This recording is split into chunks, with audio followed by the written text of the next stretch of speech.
అనుష్క శెట్టి టాలీవుడ్ లో ఒకప్పుడు top heroine. Puri Jagannadh direction లో వచ్చిన సూపర్ చిత్రంతో కథానాయికగా వెండితెరకు పరిచయమైంది. విక్రమార్కుడు సినిమాతో ఫుల్ క్రేజ్ తెచ్చుకుంది.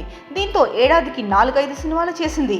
ఈ క్రమంలో వచ్చిన అరుంధతి ఆమెను స్టార్ హీరోయిన్ గా మార్చింది. బిల్లా, వేదం, పంచాక్షరి, కలేజా, బాహుబలి, మిర్చి, భాగమతి ఇలా అనేక చిత్రాల్లో నటించింది. సైజ్ 0 సినిమా కోసం బరువు కూడా పెరిగింది. ఆ తర్వాత పెరిగిన బరువును తగ్గించుకునేందుకు అనుష్క నానా తిప్పలు పడింది. 2023లో వచ్చిన మిస్ శెట్టి మిస్టర్ పోలిశెట్టి అనే చిత్రంలో చివరిసారిగా కనిపించింది. 2 ఏళ్లుగా మళ్లీ వెండి తెరపై కనిపించలేదు. ప్రస్తుతం ఈ బ్యూటీ చేతిలో ఘాటి అనే లేడీ ఓరియంటెడ్ ఫిల్మ్ ఉంది. అలాగే మలయాళంలో కథనార్ మూవీ చేస్తోంది. ఇవి రిలీజ్ కు రెడీ అవుతున్నాయి. అయితే ఈ రెండింటిని కలుపుకుని అనుష్క చేతిలో మొత్తం 7 సినిమాలున్నాయంటూ ఫిల్మీ దునియాలో ఓ వార్త వైరల్ గా మారింది. అనుష్క చేతిలో 7 సినిమాలున్నాయని, కాకపోతే వాటి గురించి దర్శక నిర్మాతలెవరూ బయటకు చెప్పొద్దని కోరిందట. సినిమా రిలీజ్ కు ముందు జరిగే ప్రమోషన్స్ లో మాత్రమే తన పాత్ర గురించి వెల్లడించాలని, అప్పటిదాకా ఈ విషయాలేవి బయటికి రాకూడదని నిర్మాతలను ఆదేశించినట్లు సమాచారం. ఆమె సైన్ చేసిన 7 ప్రాజెక్టుల్లో తెలుగులో 3, తమిళంలో 2, మలయాళంలో 2 సినిమాలున్నాయని తెలుస్తోంది. అందులో ఒక మూవీలో ప్రభాస్ తో కలిసి నటిస్తున్నట్లు ప్రచారం జరుగుతోంది. మరి ఇందులో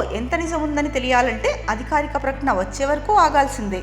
ఇక 1981లో మ్యాంగ్లూర్, కర్ణాటకలో పుట్టిన స్వీటీ శెట్టి వయసు ప్రస్తుతం 43 ఏళ్లు. అనుష్క శెట్టి అసలు పేరు స్వీటీ శెట్టి. ఆమె సినిమాల్లోకి వచ్చిన తర్వాత అనుష్క శెట్టిగా మారింది. ఇక అనుష్క 2005 నుంచి ఇప్పటి వరకు శ్రీరంగంలోనే కొనసాగుతోంది. మిగతా హీరోయిన్లతో చూసినప్పుడు అనుష్క శెట్టి కొంచెం డిఫరెంట్ అని చెప్పొచ్చు. హీరోయిన్ అంటే 2 సీన్లు, 3 పాటలు మాత్రమే కాదు, అవసరమైతే సినిమాని ఒంటి చేత్తో నడిపించగలదు అని నిరూపించిన నటి అనుష్క. తొలినాళ్లలో అందాలు ఆరబోసిన ఆ తర్వాత జయజమ్మ, దేవసేన, రుద్రమదేవి, భాగమతి వంటి అద్భుతమైన పాత్రలతో కట్టిపడేశారు. కథానాయిక ప్రాధాన్యం ఉన్న సినిమా అనగానే అనుష్క పేరు గుర్తొచ్చేలా మాయ చేసింది స్వీటీ.